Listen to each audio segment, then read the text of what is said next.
All right, let's dive into a real literary slugfest. We're talking about a fierce critical battle over one of Charles Dickens's most divisive novels. It's a classic tale of two critics who looked at the exact same book and came to two wildly different conclusions. So, what's the deal with Hard Times? Is it this incredible, misunderstood masterpiece, a high point of artistic genius? Or is it a spectacular failure, maybe even the worst thing Dickens ever wrote? That's the big question, and boy, did people have opinions.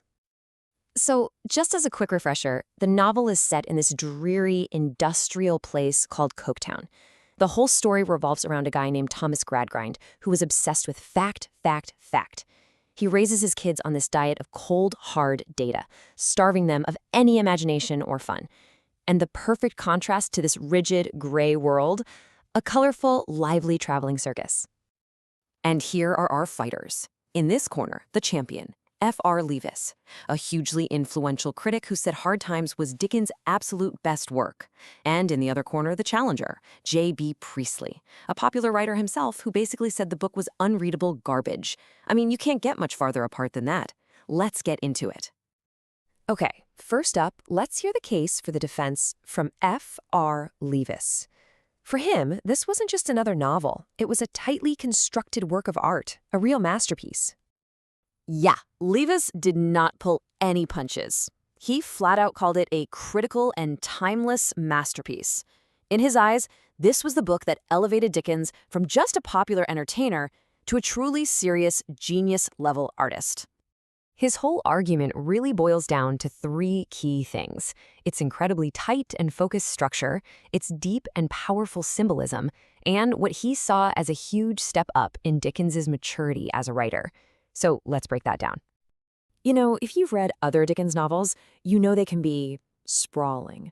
They're these huge, baggy monsters with tons of characters and subplots. But Leavis loved Hard Times because it was the opposite. He said it was incredibly disciplined. Every single character, every plot twist was there for a reason, all working together to serve one central idea. No fat, no filler, just pure purpose. Then there's the symbolism. For Leavis, the circus folk, especially the character Sissy Jupe, weren't just people in a story. No, they were symbols. They represented everything that the world of fact was trying to destroy. You know, human warmth, imagination, kindness. The circus itself becomes this huge, beautiful symbol of life fighting back against the soul-crushing machine of Coketown. And finally, Leavis argued that Dickens's writing itself just leveled up in this book. He saw this really refined, ironic style, especially in that famous opening schoolroom scene. He also believed the characters, like Gradgrind, weren't just flat cartoons. They actually changed and grew. For Leavis, this was proof that Dickens was evolving, becoming a much more complex and serious artist. Right, so that's a pretty compelling case. But not everyone saw it that way. Now, let's bring in the challenger, J.B. Priestley, who looked at the exact same book and saw, well, a complete and utter mess. I mean, that is just brutal. Priestley called it the least worth reading of his mature novels. So everything Leavis celebrated as genius, Priestley dismissed as a total creative misfire, a book where Dickens's famous magic just wasn't there. Priestley's attack on the novel comes down to three main charges. 1, it's not art, it's propaganda. 2, it's totally unrealistic, because Dickens had no idea what he was writing about. And 3, because of all that, it's just a plain old artistic failure. Priestley's first shot is a big one. He basically accuses people like Leavis of grade inflation. He says the only reason anyone likes Hard Times is because they agree with its anti-industry message. He argues that they're so busy cheering for the message that they completely ignore the terrible writing, which he calls, and this is a great phrase, melodramatic, muddled emotionalism. Ouch. Now, this is the real heart of Priestley's argument. He claims Dickens was totally out of his element. Apparently, his entire vision of Coketown was based on one very short trip to an industrial town during a strike. Priestley's point is, how can you write authentically about a world you've only glimpsed? He said the result was a shallow, unrealistic portrayal. And that brings us back to the circus. Remember how Leavis saw it as this deep, beautiful symbol? Well, Priestley saw it as a lazy shortcut. He argued that because Dickens didn't really understand industrial Coketown, he couldn't find any real humanity inside the town. So he just imported this fake, idealized version of humanity from the circus. For Priestley, it felt totally forced, like heavy-handed propaganda. So there you have it. Two brilliant minds, one book, and two completely opposite verdicts. Let's put their arguments side by side and see exactly where the sparks fly. The core disagreement really comes down to what they were looking for in a book. Leavis was a formalist. He cared about how the thing was built, the artistic structure, the design, the symbolism. Priestley, on the other hand, was a realist. He cared about the what. Was it true to life? Did it feel authentic? Were the characters believable? And when you lay it out like this, it's just staggering. On every single point, they're on different planets. What Leavis calls a cohesive masterpiece, Priestley calls a literary stumble.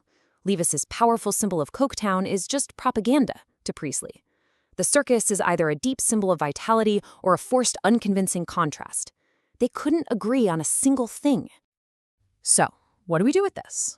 This whole debate is bigger than just hard times. It actually tells us something really important about how we all read and how we decide what makes art good. Naturally, you want to ask, okay, so who was right? Who won? But, that's probably the wrong question. This isn't about picking a winner. The real lesson here is that Leavis and Priestley were looking at the book through completely different lenses. They were playing two different games by two different sets of rules. Think about it like this. The formalist, Leavis, is like an architect walking through a house, admiring the clever design, the perfect angles, the structural integrity. They're asking, is it well made? But the realist, Priestley, is like the person who has to live in the house, complaining that the beautiful staircase is a death trap and there's no closet space. They're asking, is this place believable? Is it livable? They're both valid points, right? And that's really the big takeaway.